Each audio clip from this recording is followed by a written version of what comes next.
사상 첫 챔피언스리그 우승을 노리는 파리 생제르맹의 미래는 밝습니다.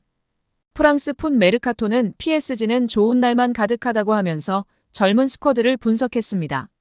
과거 PSG는 스타 선수들을 대거 영입하면서 스타 군단을 꾸리는데 집중했습니다.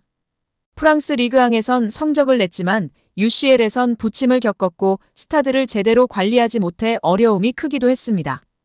팀이 하나로 모이지 않는다는 비판을 들었습니다. 최근 기조를 바꿨는데요. 재능 있는 어린 선수들 수급에 집중했습니다. 유스 자원들이 이탈해 최고의 활약을 하는 경우도 있어 유스 지키기도 집중했습니다. 루이스 엘리케 감독 부임 이후 변화가 포착됐습니다.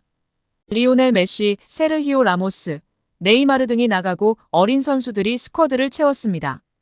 이강인도 언급됐습니다. 2001년생으로 23살인 이강인은 발렌시아 시절 재능을 드러냈는데 제대로 기회를 얻지 못해 레알 마요르카로 갔습니다. 지난 시즌 마요르카에서 스페인 라리가 최고 미드필더로 활약하면서 찬사를 받았습니다. 활약을 펼치던 이강인을 눈여겨본 PSG가 영입했습니다. 이강인의 능력과 스타성을 높게 평가한 듯 보였습니다. PSG 유니폼을 입은 이강인은 여러 포지션을 오가며 좋은 활약을 펼치고 있습니다. 이강인 외에도 브래들리 바르콜라, 누누 멘데스, 비티냐, 지안루이지 돈나룸마, 에메리, 마누엘 우가르테, 아르나우 테나스, 곤살로 하무스를 푼 메르카토가 나열했습니다. 바르콜라, 우가르테, 테나스, 하무스는 이강인과 함께 올 시즌을 앞두고 영입된 선수들입니다. 이들은 모두 18세부터 25세 사이의 선수들입니다. 어린 선수 이강인과의 주전 경쟁에서 완전히 패배한 레알 마드리드 출신 마르코 아센시오가 이적을 도모할 예정입니다. 프랑스의 스포르트 프랑스는 파리 생제르맹은 다가오는 여름 아센시오의 이적을 고려할 수 있을 정도로 그의 역할에 실망했다고 보도했습니다. 스포르트 프랑스는 2026년에 계약이 종료되는 아센시오의 이적료는 2,500만 유로로 예상된다.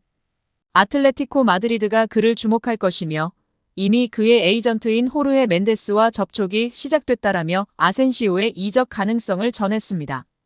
아센시오는 올 시즌을 앞두고 이강인, 우스만 덴벨레, 랑달콜로 무아니 등과 함께 PSG에 합류한 신입생입니다. 영입 당시 기대감은 적지 않았습니다. 이미 레알 마드리드에서 확실한 킥 능력을 바탕으로 공격 라인 전 지역을 소화하는 기량을 입증했습니다.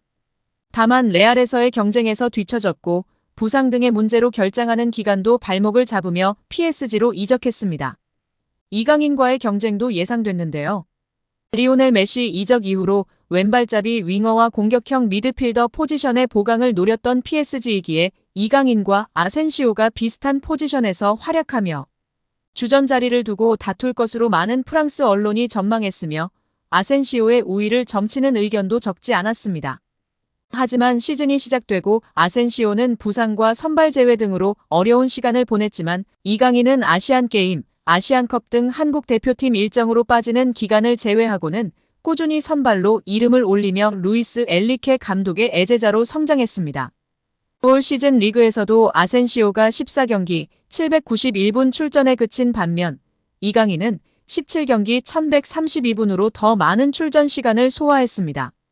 출전 시간 대비 경기 평점도 아센시오보다 이강인 더 높은 상황입니다. 결국 PSG에서 제대로 역할을 부여받지 못하고 최근 경기들에서도 교체로 출전한 비중이 높은 아센시오는 PSG 이적 이후 한 시즌 만에 다시 팀의 방출 대상으로 고려되고 있는 것으로 보입니다. 일부 스페인 언론에서는 아센시오는 레알 마드리드를 떠난 결정을 후회하기 시작했으며 복귀를 원한다. 그는 레알을 떠난 것을 실수라고 믿고 있다라며 레알 복귀까지 고민하고 있다고 밝혔습니다. 이강인과의 경쟁에서 밀린 아센시오가 한 시즌 만에 이적을 준비하고 있습니다. 다만 올 시즌 활약을 고려하면 레알 복귀나 B클럽 이적들은 쉽지 않을 전망입니다. 스페인이자 레알 출신 스타 선수 아센시오를 확실히 밀어냈다는 반증의 기사인데요.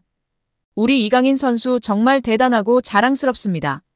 이제 챔스 4강 등 굵직한 경기에서 더욱 맹활약하길 기대하고 응원하겠습니다. 여기에 지난주 데일리메일 등 유수 매체가 보도한 인공지능 AI의 챔피언스리그 우승팀 예측 파일은 팬들 사이에서 큰 화제를 모았습니다. AI는 자체 알고리즘을 통해 2024년부터 2103년까지 지구상 최고의 축구대회로 여겨지는 챔피언스리그 우승팀을 예측했습니다. 이변이 속출하는 축구 경기, 축구대회를 예측한다는 것이 여간 쉬운 일이 아니지만 팬들은 혹시나 우리 팀이 있을까 하는 마음에 이 AI의 파이를 관심있게 지켜봤습니다. AI는 손흥민 소속팀 토트넘의 경우 꼭 10년 뒤인 2034년에 우승할 수 있다고 내다봤습니다. 2034년이면 올해 32인 캡틴 손흥민이 42이 됩니다. 아무리 이번 여름 장기 재계약을 맺더라도 불혹이 넘은 나이까지 유럽 최정상 레벨에 머물기는 불가능에 가깝습니다. 바꿔 말하면 AI는 토트넘이 현재 멤버로는 당장 빅이어를 들지 못할 것이라고 예측했습니다. 이 AI 예측에 따르면 그나마 우승 가능성이 있는 한국인 선수는 괴물 센터백 김민재입니다. 윈해는 2026년 예상 우승팀에 이름을 올렸습니다.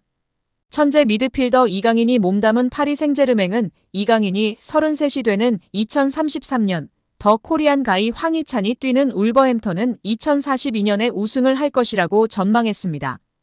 아무리 AI의 시대가 도래했다고 하더라도 신뢰도는 살펴볼 필요가 있는데요. 우선 당장 이번 시즌부터 예측이 틀렸습니다.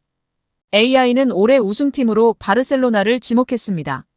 하지만 바르셀로나는 17일 파리 생제르맹과 8강 2차전에서 1대4로 역전패하며 1차전 승리를 지키지 못하고 합산 점수 4대6으로 무릎 꿇었습니다. AI는 2025년 맨유가 우승할 것으로 예상했는데요. 하지만 맨유는 올 시즌 프리미어리그 32라운드 현재 7위에 처져 있습니다. 6경기를 남겨두고 챔피언스리그 진출권인 4위 에스턴 빌라와 13점 차입니다. 챔피언스리그 진출 가능성 자체가 희박합니다. 데일리메일에 따르면 이 예측 파이를 본 팬들은 맨유가 다음 시즌 챔스도 못 나갈 텐데 무슨 우승, 아스널은 이 리스트에도 없네, 스토크시티를 포함하지 않았으므로 꽤 현실 가능성이 있는 리스트다 등의 반응을 보이고 있습니다. 빠르면 올 시즌 파리 생제르맹이 빅이어를 들 수 있을까요? 이강인이 파리에 있는 동안 빅이어를 들었으면 좋겠습니다. 챔스 4강전은 도르트문트와의 대결을 앞두고 있습니다. 5월 1일 새벽 4시에 독일 원정으로 1차전이 시작됩니다. 이후 5월 8일에는 파리에서 2차전이 예정되어 있는데요. 꼭 결승 무대 밟고 우승까지 갔으면 좋겠습니다. 오늘 영상은 여기까지입니다. 끝까지 시청해주셔서 감사합니다. 늘 건강하시고 더 좋은 영상으로 찾아뵙겠습니다. 구독과 좋아요도 잊지 마시고 부탁드립니다. 감사합니다.